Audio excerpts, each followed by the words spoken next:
If you're someone who's considering the Toyota Wigo, magdadagdag ka lang pala ng konti, may Toyota Raize ka na. On the other hand, if you're considering the Toyota Raize E manual, then I have the burden of making your mind a little bit confused because there are a lot of features as well with the Toyota Wigo that is worth thinking about. And nakatipid ka pa. So ladies and gentlemen, as requested, Toyota Wigo versus Toyota Raize. Just sit back, relax, and enjoy. Here we go!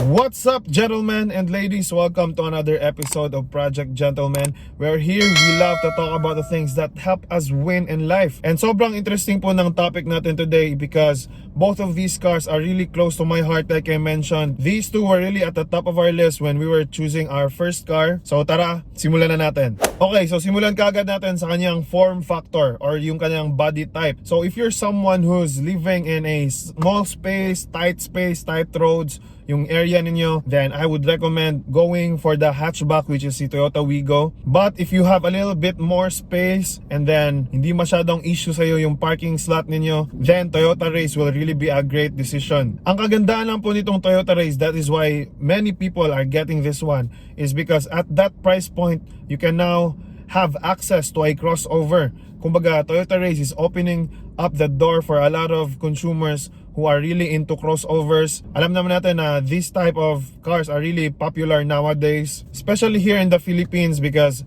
yan nga, medyo mabaha talaga dito sa atin. Not to mention na maraming malulubak na mga kalsada dito. So with the Toyota Raize, you'll have a little bit of a peace of mind in regard to those aspects. And going back to the Toyota Wigo, medyo lowered na siya ngayon compared sa previous version niya. And if I'm gonna think about crossovers versus sedans, I believe that, or I can say that the Toyota Wigo is like the in-between of those two, which is also a unique segment or a unique form factor out there on the roads. Next is, let's go to their engines. 1.0 liters for the Toyota Wigo, obviously.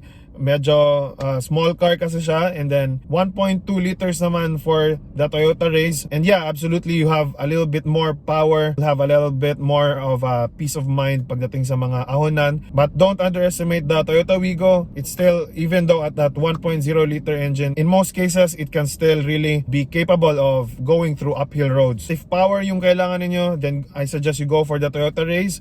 But if city driving lang and where you live or your daily route is parang hindi ka masyadong nadaan sa mga paahon, then I suggest you go for a Toyota Wigo because you also get a little bit more savings in your pocket pagdating sa fuel. Which leads me to my next point of the comfort. So this is a very important aspect as well when choosing the car. What kind of transmission would you get? This is one of my favorite topics or aspects in choosing a car. I personally love driving manual transmission. Iba pa rin talaga yung feeling ng changing gears and all of that. But at the same time, if you're medyo nagkakaedad ka na and or for future proofing, it's really better to have an automatic transmission as well para relax lang, apak-apak na lang ng gas and brake, no need for the clutch. Next, both of them have 3 cylinders. Of course, pagdating sa torque and the power, medyo mas lamang talaga si Raize, but like I said, if that's not a bit of an importance to you, you're just at the city every day, of course, mas wise talaga si Wigo. Overall size and dimension,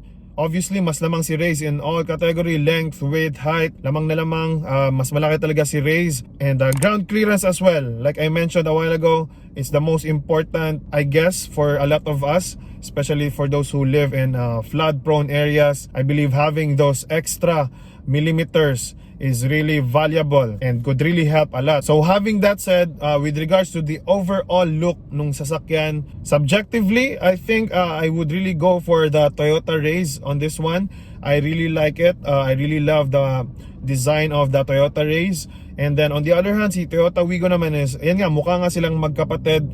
Medyo mas pinaliit na Toyota Raize. It's just simply a beautiful version as well of a hatchback version. Medyo mas favorable for those who need the smaller form factor. So either one of these guys are really good in terms of the design. When it comes to the headlights, lamang si Wigo on this category where LED po kanyang headlights. Si Toyota Raize is halogen headlights lang po siya. Both of them have fog lamps, But like I mentioned, still si Toyota Wigo has LED fog lamps, while si Toyota Raize only has halogen fog lamps as well. But Toyota Raize, they have LED daytime running lights, so that's also cool. This is actually the price points of both of these cars. So napalit lang po ng diferensya, diba? If you're considering Wigo, then kaya mo naman palang mag-Raize. Ayan, medyo mapapaisip ka talaga dito sa ating pag-uusapan ngayon. Next is what I love about the security features is for the Toyota Raize, meron po siya nung speed sensing door locks. Napakaganda po ng feature na yun, like I mentioned in our test drive video. Si Toyota Wigo, wala po siya nun, but bumawi naman siya when in terms of the security alarm.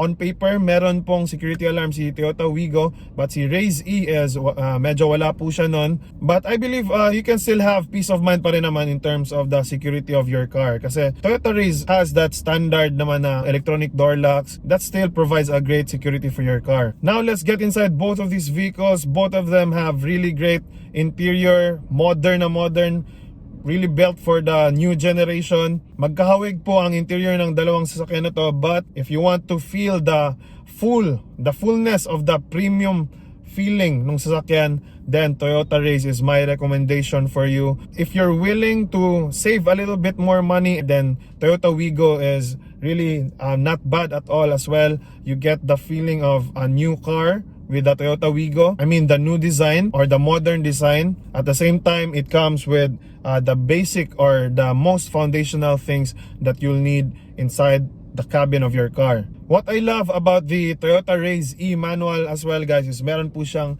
center armrest. Si Toyota Wigo, wala po siya nun. I believe you'll have to get one for yourself through online shopping. But yeah, that's also a big factor when you're driving. It's really good to have a center armrest. Next, infotainment display. Both of them have 8 inches display, so winner. Like I said, similar lang yung interior nila. What you get with the Toyota Raize, you'll have a taste of it on the Toyota Wigo. Apple CarPlay, Android Auto capability comes standard for both of these cars.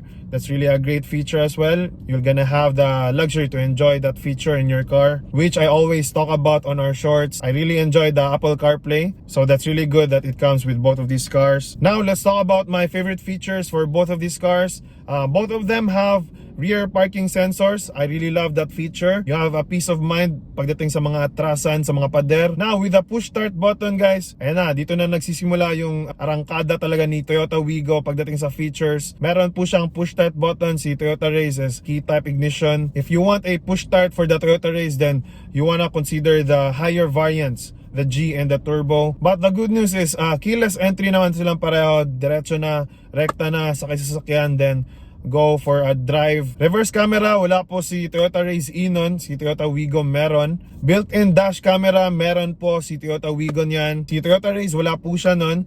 And lastly, one of my favorite features, auto folding capability ng side mirrors. Si Toyota Wigo meron po siya nun. Si Toyota Raize is wala po siya. So like I always mention, dash camera, reverse camera, we have links for that on the description or dun sa playlist natin for the best car accessories. Kindly check it out na lang. So obviously, medyo lamang talaga si Toyota Wigo. That is why I really love this car in a lot of ways. It really crushes its competition kahit dun sa mga siblings rivalry niya when it comes to the features. Grabe, if it's a very high importance to you, then panalo ka talaga sa Toyota Wigo. But the good news naman, as far as I'm concerned, one of the most important feature is the hill start assist. And fortunately, both the Toyota Wigo and Toyota Raize has that feature. So for those again that live in traffic prone areas, tapos may bridge pa and mga paahon ng mga kalsada wherein you're forced to start and go, start, stop, wala kang talo dito sa dalawang sasakyan na to. Overall, guys, alin ba ang pipiliin nyo sa dalawang to? Again, let me know down in the comments, and I hope this has helped your car buying decision. This has been Ronnie with Project Gentleman, reminding you that those who seek God first and make Jesus the King of their lives are the ones who truly win in life. Thank you so much for watching, and I can't wait to see you in this next video right here. Ciao! Do you love to express yourself through the things that you're very passionate about and feeling really comfortable while you're at it? Get any of our premium quality shirts today, now available in our official store, Chivalry Clothing. That's Chivalry Clothing on lazada.com.ph. Order now and don't delay on representing yourself with style.